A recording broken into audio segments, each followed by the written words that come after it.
మొదటగా ఈ భగవద్గీత అధ్యాయము 11 శ్లోకము 43ను పరిశీలిద్దాం.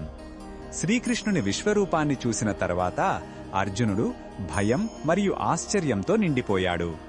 ఇప్పుడు అతని భయం భక్తిగా మారి భగవంతుని మహిమను కీర్తిస్తున్నాడు. మొదటగా ఈ పవిత్ర శ్లోకాన్ని భక్తితో విందాం. పితాసి లోకస్య చరాచరస్య త్వమస్య పూజ్యశ్చ గురుర్గరీయాన్ నత్వత్సమోస్త్యభ్యధికః కుతోన్యో లోకత్రయేప్యప్రతిమ ప్రభావః.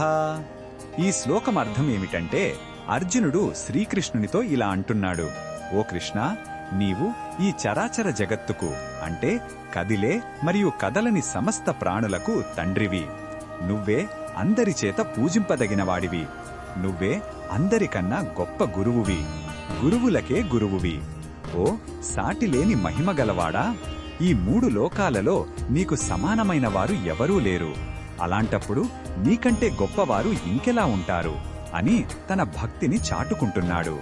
ఈ శ్లోకంలో ఉన్న భావం మనకు ఏమి చెప్తుందంటే, భగవంతుని యొక్క అసలైన స్వరూపాన్ని తెలుసుకున్నప్పుడు కలిగే వినమ్రత మరియు సంపూర్ణ శరణాగతి. మన జీవితంలో బంధువులుగా, స్నేహితులుగా ఉన్నవారి వెనుక ఉన్న దైవత్వాన్ని మనం గుర్తించాలి. భగవంతుడే సృష్టికి మూలం, జ్ఞానానికి ఆధారం మరియు సర్వోన్నత శక్తి అని గుర్తించడమే ఈ శ్లోకం యొక్క సారం. ఈ బోధనను మన దైనందిన జీవితంలో ఎలా ఉపయోగించుకోవచ్చంటే, మన చుట్టూ ఉన్న ప్రతి దానిలో, అంటే మన కుటుంబ సభ్యులలో, ప్రకృతిలో మరియు మనకు లభించిన ప్రతి అవకాశంలో దైవత్వాన్ని చూడాలి. ప్రతి పనిని భగవంతునికి అర్పణగా భావించి చెయ్యాలి. మనకు జ్ఞానాన్నిచ్చే గురువులను గౌరవిస్తూనే ఆ జ్ఞానానికి అసలైన మూలం భగవంతుడే అని గుర్తుంచుకోవాలి. ఇది మనలో అహంకారాన్ని తగ్గించి కృతజ్ఞతను పెంచుతుంది.